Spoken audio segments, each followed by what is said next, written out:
बिस्मिल्लाहिर्रहमानिर्रहीम। अस्सलामु अलैकुम वरहमतुल्लाहि वबरकातुहू।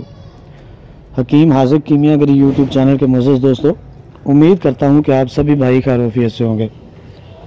दोस्तों, आज मैं आप सब भाइयों को बताऊँगा कि डायमंड से, हीरे से पारा किस तरह कायम करते हैं, किस तरह करके पारा कायम किया जाता है और पारे को फायर प्रूफ बनाया जाता है। इंशाअल्लाह लजीज़ बड़ा आसान सा मेथड है दोस्तों, सिर्फ थोड़ा सा मेहनत तलब है, लेकिन आसान इतना है कि क्या बताऊँ मैं आपको, हर बंदा कर सकता है इंशाअल्लाह लजीज़। लेकिन ये है कि इसके अंदर ना मेहनत है, रगड़ाई इसके अंदर करनी पड़ती है, ठीक है। वो आप सब भाइयों को करनी पड़ेगी, उसके बगैर आपका ये काम कंप्लीट नहीं होगा। करना आपने इस तरह है कि इटसिट लेनी है, छोटे पत्तों वाली इटसिट बूटी, छोटे पत्तों वाली, उसका आपने पानी निकालना है। एक चटाक आपने पानी निकालना है एक अमल के लिए, ठीक है। इसकी रगड़ाई आप लोगों ने करनी है, ये सिर्फ रगड़ाई के अंदर बनने वाली मरहम है। ये मरहम तैयार होगी, मरहम आपने डायमंड के ऊपर लगा के उसको आग देनी है, तो डायमंड आपका फूल का कुछ हो जाएगा इंशाल्लाह। तो करना आपने इस तरह है कि हड़ताल तबकी लेनी है आपने 1 तोला, ठीक है, और सुरकाई लेनी है सोडियम डाइक्रोमेट 1 तोला, रस कपूर आपने लेना है 1 तोला, ठीक है, और सिमल फार स्याह आपने लेना है 1 तोला, ठीक है दोस्तों। आयोडम आपने लेना है 6 ग्राम, आयोडम जो ब्लैक कलर का होता है, जामनी से रंग का होता है, ये आपने लेना है 6 ग्राम, ठीक है। पोटाशियम आयोडाइड आपने लेना है 1 तोला, ठीक है। नीला अगर बिला जंगार हो तो ठीक है, आप लोगों के पास अगर ना हो तो कोई मसला नहीं। आप लोगों ने नीला जो है ना वो पोटाशियम आयोडाइड के साथ खरल कर करके पानी के साथ धो के उसको आपने बना लेना है। वो नीला आपने इसके अंदर डालना है 3 ग्राम, ठीक है।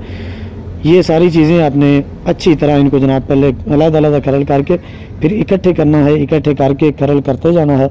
तकरीबन पहले आपने इन सारी चीज़ों को 3 घंटे तक मुसलसल खरल करना है। और दोस्तों, फास्फोरस आपके पास 1 तोला पड़ी होनी चाहिए लहदा एक साइड पे, ठीक है, वो भी इसके अंदर डलेगी। इन सारी चीज़ों को पहले आपने अच्छी तरह अलग-अलग खरल करके उसके बाद इटसिट के पानी के साथ आपने इसको खरल करना है। एक चटांक पानी पहले आपने इसके अंदर खरल करके उसके बाद आपने इसके अंदर पानी डालना है इतना कि जो इसके ऊपर आ जाए इटसिट बूटी का, उसके अलावा और कोई पानी नहीं डालना। और मुकत्तर शुदा पानी लेना है। ये नहीं करना कि बूटी आपने उखाड़ के मट्टी वाली बूटी है उसको गोटा लगा के उसका पानी निकाल लिया, वो वाला पानी नहीं चलेगा। पानी वैसे ही निकाल लें, लेकिन मुकत्तर शुदा साफ शफाफ पानी आपने इसके अंदर डालना है, ठीक है।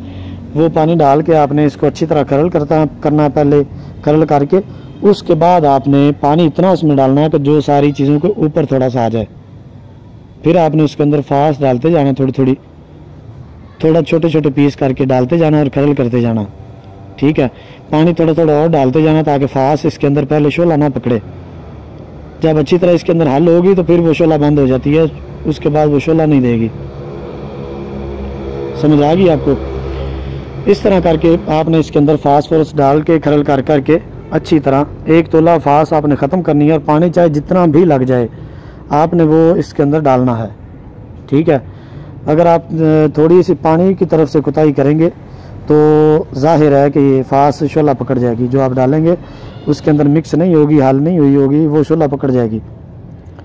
जब फास्ट इसके अंदर हल हो जाए तो उसके बाद आपने पारा डालना है 2 तोला इसके अंदर मुसफ़ा साफ शफाफ, ठीक है। चाहे जिस तरह मर्जी कर लें, चाहे आप नमक के तेज़ाब से कर लें, जैसे भी आप लोग कर सकते हैं।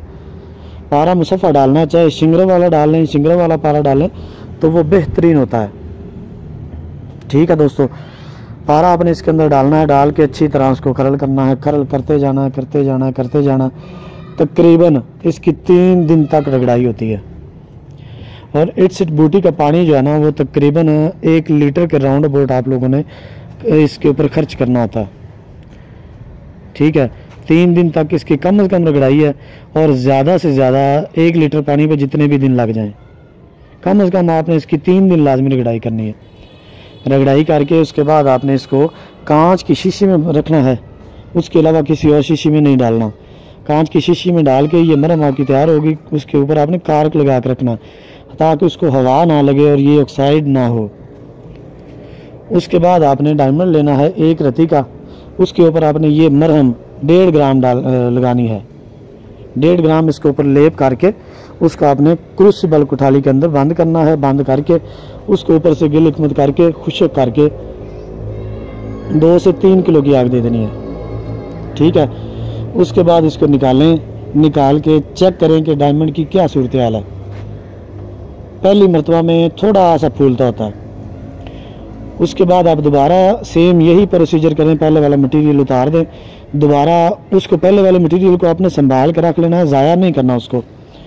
दोबारा नए सिरे से मरहम उसके ऊपर लगाएं, लगा के तो उसको फिर क्रूसिबल कुठाली के अंदर बंद करें। बंद करके उसको 12 किलो की आग दें।